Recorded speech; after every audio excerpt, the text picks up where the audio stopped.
It is my great pleasure to welcome to the studios of Joy 94.9 Matthew Wade, who is the Victorian journalist for starobserver.com.au. Welcome. Hi Dean, how's it going? Great to have you with us today. Now, Monash University launches a new LGBTI mentoring program for students. Yeah, so the team at Monash have created a new queer mentoring program. So for LGBTI students that attend the university, they can be paired up with a professional in the workplace who will then provide them with advice and guidance when entering the workforce.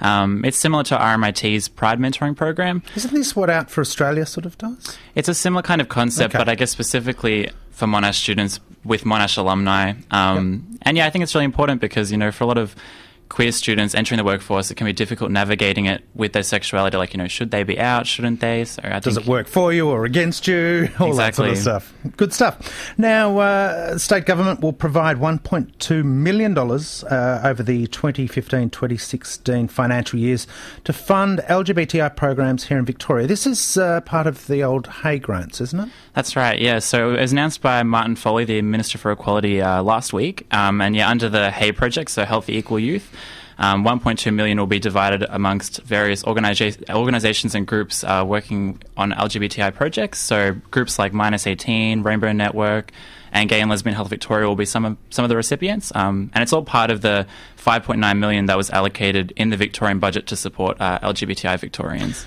And that was an initiative of the previous government, I believe, and has done some tremendous work already. So good to see that it's continuing. Now, Victorian Parliament has passed legislation, or will be passing, passed last year, to expunge the previous convictions of gay men. What's the latest on that? Yeah, so it was passed in October last year, but as of this week, it's actually come into effect. So If anyone was convicted of one of those historic consensual gay sex crimes, they can now apply to have it expunged. And that's people who have been convicted who are still alive or posthumously. So people who have passed away that were convicted, their next of kin can also apply. Oh, right. That's interesting.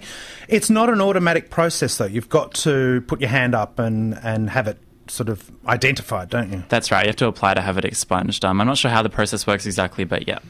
I wonder where you go for that. Yeah, I'm actually not sure. I imagine you can find out online, but yeah, as of this week, anyone who will do you rock up to your local police station and say, "Oi, I'm a convicted criminal and I want it wiped out"? Maybe. Now, the Kirby Institute has announced some $2,000 of scholarship funding for individuals to participate in a leadership program for people living with HIV. Yeah, so this initiative was created by the Kirby Institute in partnership with the Positive Leadership Development Institute, and they're basically just providing scholarships to people living with HIV so that they can attend leadership and resilience workshops.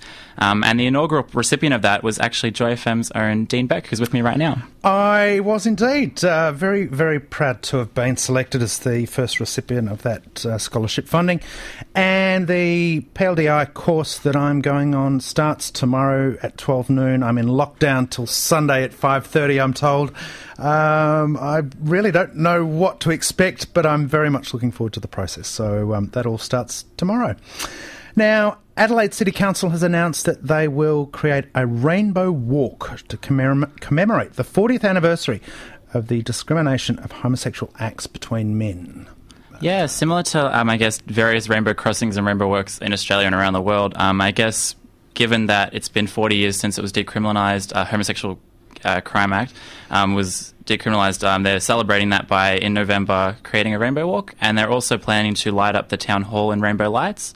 Now, am I right in saying South Australia was the first state to decriminalise homosexual acts? Yeah, that's right. They've really led the way in that area, to be honest. They were the first state. So, yeah, they're celebrating that this November. And also Stephen Fry, who's visiting Australia in November, will also visit Adelaide to take part in that celebration as well. Oh, wow. That's pretty cool. Well, I know that they were battling some of the city councils around South Australia to fly the rainbow flag for their festival. Has there been any news on that you're aware of? I believe that they're going to be flying it, yeah. So in November, when the Feast Festival is on, it'll be hopefully Rainbow Walk, the town hall will be lit up in rainbow colours, and the rainbow flag will be flown. And Stephen Fry, no less. The NRL Rabbitohs player Greg Inglis has shown his support for marriage equality in a rather permanent manner, I believe. Yeah, so he got a new tattoo. It was just of the equal sign, and he posted it on his Instagram showing his support for marriage equality, and he has nearly 200,000 followers. So I think wow. A lot of people would have seen that, and I think that combined with the fact that he's a sporting star and he's in that kind of field where it's perceived as being generally quite homophobic, I think it's a really great show of support. It never ceases to amaze me how further advanced rugby is compared to the AFL, though. I mean, they really seem to be far more welcoming and accepting than their AFL contemporaries.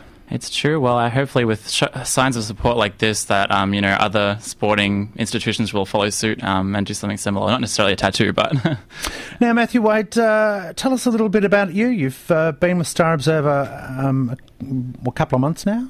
Yeah, it's been actually just under a couple of months, but it feels like it's gone by really quickly. I kind of just jumped head first, and it's been amazing so far. I've loved it. It's been a dream of mine to write about queer-related news, LGBT-related news, and to get a job at the Star Observer. Yeah, it's a dream come true. And you were doing something with festivals before that, weren't you? Yeah, so I'm still currently on the selection panel for the Melbourne Queer Film Festival, and I've volunteered and interned with them for about 4 years now, so that's also very close to my heart. But yeah, so both of them are my two main passions.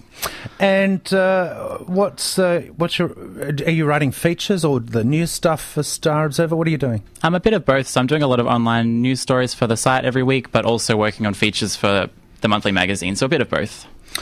Well, you're doing a great job, so thank you very much, and thank you very much for joining us in the studio today. Thank you, Dean.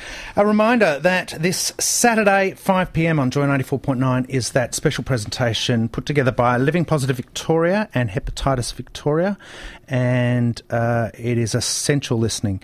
Confronting in spots, but really important stuff, so check that out. And if you can't tune in on Saturday, of course, it will be podcast on Joy's website at joy.org.au, and there'll be information as to where to find it there.